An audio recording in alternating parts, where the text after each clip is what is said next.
Yeah, looking at the Big Ten standings, Indiana, I think they're in great position. Hoosier fans, there is nothing, and I mean nothing for them to complain about. I'm sure they would love to have that loss to Wisconsin back. When just because you have a 22-point lead, that's just a tough one to swallow. On top of the fact, it would have been a gigantic stamp on their resume with Wisconsin leading the Big Ten right now, and it would have put them a step closer to being in the mix at the top of the Big Ten, which is nuts to say because right now they're only 2 games back with a game against Illinois, who's tied for the lead. Yeah, they're in the race. I mean, they obviously they can afford fewer losses than the teams at the very top, Illinois and Wisconsin, but they're in the race, and it's going to be a fascinating race because all 4 or 5 teams legit could win this, and I think it's going to be really entertaining. And I'm a big believer that it matters. And I think I'm in the Gene Cady school, so to speak. I mean, it's not all that matters, but it matters.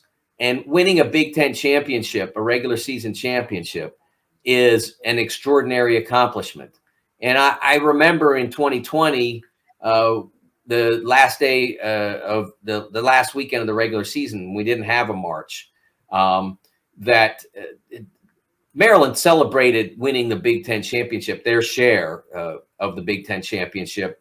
They threw confetti and the whole deal. And I thought that was the appropriate response. I think it's an amazing accomplishment. And so if IU can get, to make up for that Wisconsin game by getting one that maybe you don't expect, I think they'll be right there. At the Michigan game, people look at that. Hey, how can you lose to them?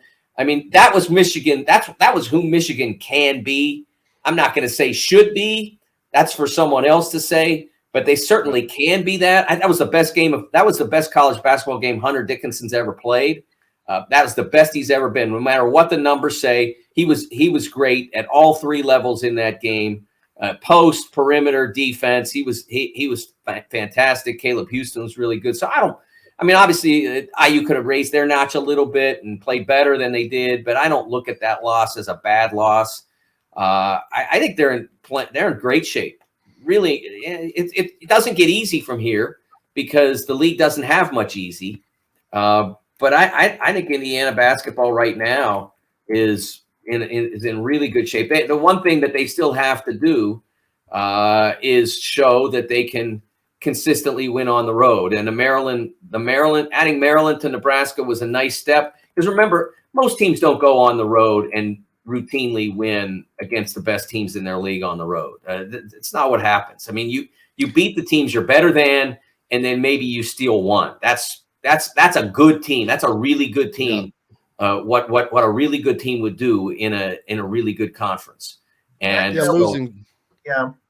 Like, I think you alluded that 2020. Weren't there 4 different teams that could claim as Big Ten champions that year? Wasn't it? What was it? Maryland, Wisconsin, Michigan State were the tri-champions. Yes, were the tri-champions. I mean, could you see a similar scenario this year? Or do you see a team pulling away, or what's your thoughts on? I think it's going to be really close, and whether we end up with multiples, I don't know. But I think it's going to. I think this with Wisconsin, Illinois, Michigan State, Purdue, Ohio State, and Indiana all in it. I think any of those teams could win it. I think there are teams in that mix that are more likely than others based on talent and record to date and schedule. But I think all of those teams have the ability to win it. So it wouldn't surprise me if there were multiple champions because it's so close and so competitive and there's so little room to breathe. I mean, even Northwestern has gone out and played Northwestern's in 14th place now, 13th place. And they won at Michigan State.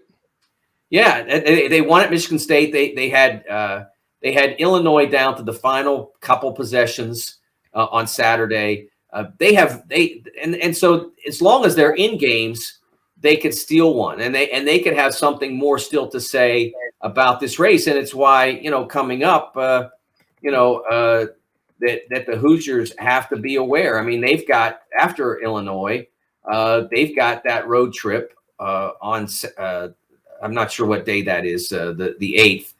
They've got the road trip to Northwestern. That's a game they have to be alert in. They have to be ready to go because Northwestern, they're going to be in the game. When one says they don't beat themselves about a team, I won't say that about Northwestern. But if they do, they don't do it until the end. So you have to be alert and try to make it so that they don't have an opportunity to steal it at the end.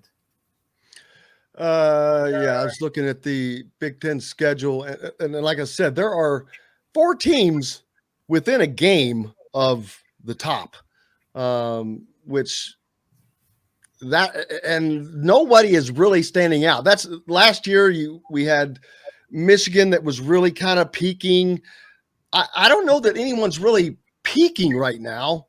I mean, Indiana's playing better ball, but not top level Big Ten peaking. Wisconsin has just been consistent all year, but no one is running away with this. Illinois is not running away with it. Michigan State is not running away with it. Their only home losses to Northwestern.